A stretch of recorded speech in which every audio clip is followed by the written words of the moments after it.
تاکہ آپ کو اصل حقیقت کا پتہ چل جائے۔ ان کے خطوط کیا تھے؟ سارے تو میں نہیں سنا سکتا، پر 3-4 تو سنا ہی دیتا ہوں۔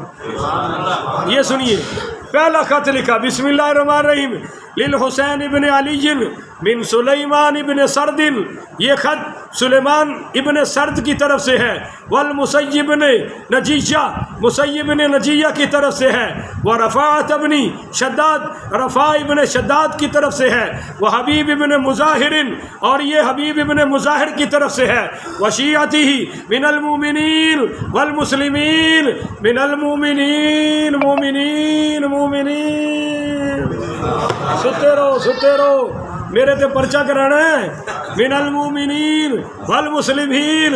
اگے شیعہ میرے کلپ سن کے مینوں گالا کڈ رہے نے فیس بک تے، میرے خلاف پوسٹا چڑھا رہے نے۔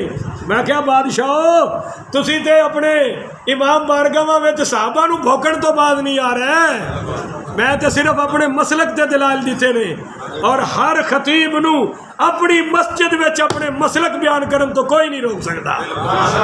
کوئی دنیا کی طاقت، کوئی دنیا کی حکومت ہمیں اپنے مسجد میں اپنے مسلک کی ترجمانی سے نہیں روک سکتی۔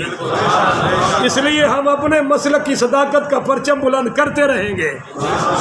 باقی جو صحابہ کو گالیاں دیتے ہیں وہ ہمیں دے لیں تو ہمیں کوئی پرواہ نہیں۔ اب سنیے جناب، من اہل الکوفتی، اور یہ سارے کوفیوں کی طرف سے ہے، سلام علیک، آپ پر سلام ہو، فنحمد الیک اللہ الذی لا الہ الا ہو، الحمدللہ۔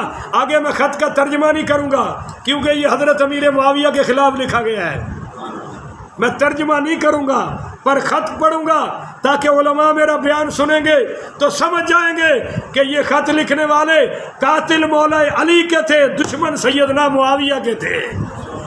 بولو دشمن سیدنا۔ اب ہم ذاکروں سے ادب کے ساتھ عرض کرتے ہیں، ان کا نام کیوں نہیں لیتے ہو؟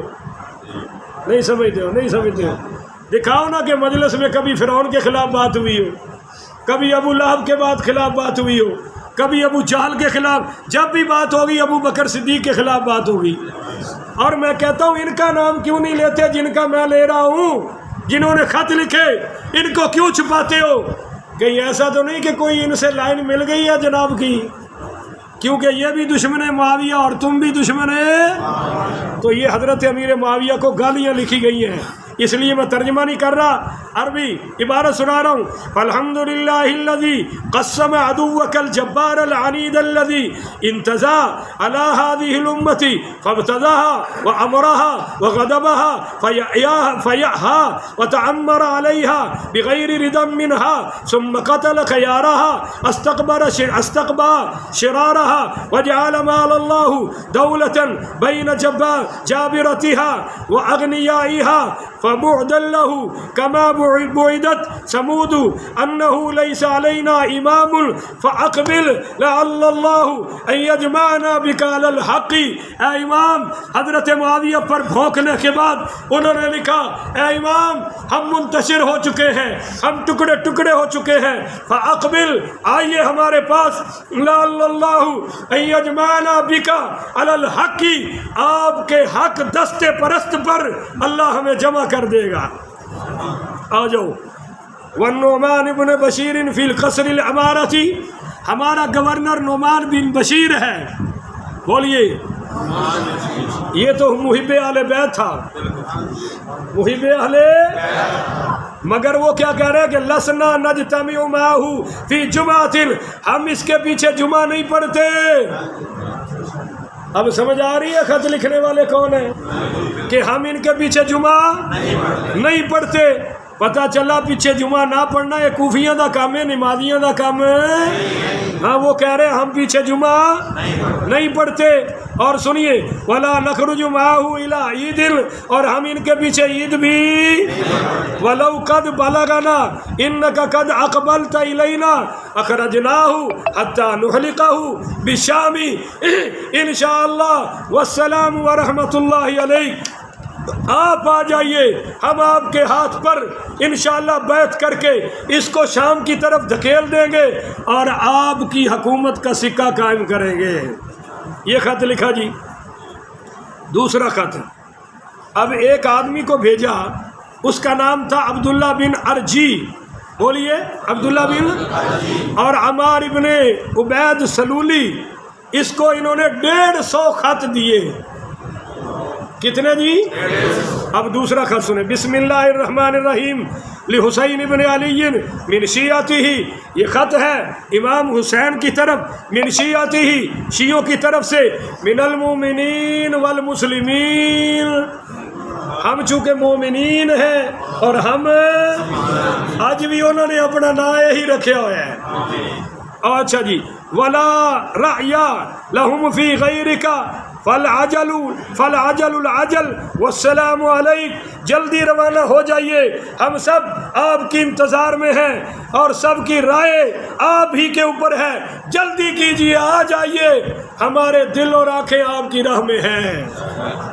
اور تیسرا خط شمس بن ربعی، حجاز ابن البحر، یزید ابن حارث، یدیب ابن رویم، عروہ بن قیس، عمر بن حجاج زبیدی اور محمد بن عمر تیمیمی، ان سب نے مل کر تیسرا خط لکھا. ان میں سے ایک بھی یزید کا نمائندہ؟ بولو نا. بلانے والوں میں یزید شامل ہے؟ تو پھر امام حسین اکیلے کیسے رہے؟ چاہیے تھا نا کہ یہ حرام خور ساتھ ہوتے.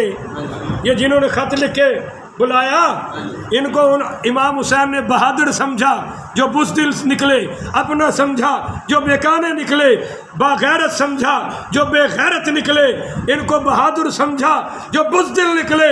یہ ہے وہ اصل قاتلان حسین جنہوں نے حضرت حسین کو بلا کر یزیدی کتوں کے حوالے کر دیا. اب تیسرا خط. اما بعد فقد در الجناب وعینات الثمار وتمت الحمام فإذا شئت فقدم جند لك مجند.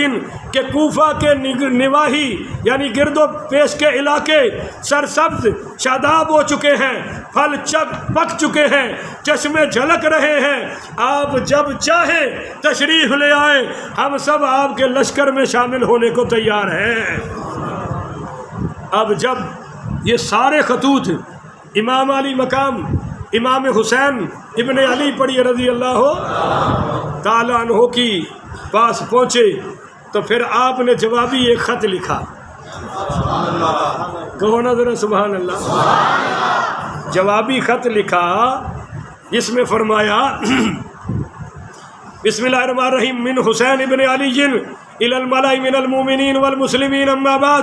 کہ یہ خط حسین ابن علی کی طرف، مومنوں اور مسلمانوں کی طرف. اور فرمایا کہ وسعیدن قدیمہ علیہ بکتابکم وکان آخر من قدم علیہ من رسولکم. کہ یہ ہانی اور سعید تم لوگوں کی طرف سے خط لے کر میرے پاس آئے ہیں، اور جو کچھ تم نے لکھا ہے اور بیان کیا ہے اس میں یہ بھی ہے کہ وقد فہمت، میں نے تمہارا خط تو پڑھ لیا ہے، سمجھ لیا ہے. کل الذی تقصصتم وذکرتم ومقالۃ جلکم انہ لیس علینا امام. تم نے لکھا ہے کہ ہمارا کوئی امام نہیں ہے. فاقبل، آ جائیے. لعل اللہ ان یجمعنا بک علی الہدی والحق، آپ کے ہاتھ پر ہم جمع ہوں گے، بیعت کریں گے. وقد بعثت الیکم اخی، اب میں تمہاری طرف اپنا بھائی بھیج رہا ہوں. بولیے اپنا. وابن عمی، جو میرے چچا کا بیٹا ہے، جو میرے چچا کا وثقنی، میرا بڑا باعتماد ہے. ومن اہل بیتی، اور وہ بھی میرے اہل بیت میں سے ہے. کون؟ سیدنا مسلم بن رضی اللہ تعالی. فرمایا ان یکتب الی بحالکم وامرکم ورائکم، کہ وہ پہنچیں گے اور مجھے خط میں بتائیں گے کہ تمہاری اصل حقیقت کیا ہے. یعنی حضرت حسین کو پورا اعتماد ہے، اس لیے فرمایا فَإِن كَتَبَ إِلَيَّ أَنَّهُ قَدْ أَجْمَعَ رَأْيَ ملائکم وذوی الفضل والحجا منکم علی مثل ما قدمت علی به رسلکم وقرأت كتبكم وأقدم عليكم وشيكا إن شاء الله فليمرم الإمام إلا الله العامل بكتاب الله والعاقد بالقسط والدائن بالحق والحابس نفسه على ذات الله والسلام۔ امام حسین پاک رضی اللہ تعالیٰ نے فرمایا کہ میرا قاصد جو مضمون لکھے گا وہ میں پڑھوں گا، پھر مجھے پتہ چلے گا کہ تم اپنے خطوں میں اپنی تحریروں میں سچے ہو تو پھر میں تمہارے پاس جلد پہنچوں گا۔ اور فرمایا اللہ کی قسم، قوم کا رہنما وہی شخص ہوتا ہے جو قرآن پر عمل کرنے والا ہو اور عدل پر فیصلے کرنے والا ہو۔ امام حسین نے بتا دیا کہ میں تم میں آ کر قرآن پہ فیصلے کروں گا۔ بولو فیصلے کس پہ کروں گا؟ مگر یہ جو خط لکھنے والے ملعون تھے، بعض بھاگ گئے، بعض ڈر گئے، بعض بک گئے اور بعض یزید کے ساتھ امام حسین کے ساتھ تو صرف چند ہی ہوئے۔ وہ کیا ہوئے؟ ہم منزل بہ منزل آگے جا رہے ہیں۔ کل میں ذکر کروں گا حضرت امام بن مسلم بن عقیل کی، سیدنا امام مسلم بن عقیل کی روانگی، شہادت نہیں روانگی۔ پہلے روانگی بیان کروں گا اور اگلے حصے میں پھر ان کی شہادت بھی بیان ہے اور ان کے 2 لختے جگر کا ذکر بھی آ جائے گا۔ پھر آپ کو پتہ چلے گا کہ خط لکھنے والوں کی اوقات کیا تھی۔ اللہ سے دعا ہے اللہ مجھے اور آپ کو عمل کرنے کی توفیق عطا فرمائے۔ آخر وداعوانا ان الحمدللہ رب العالمین۔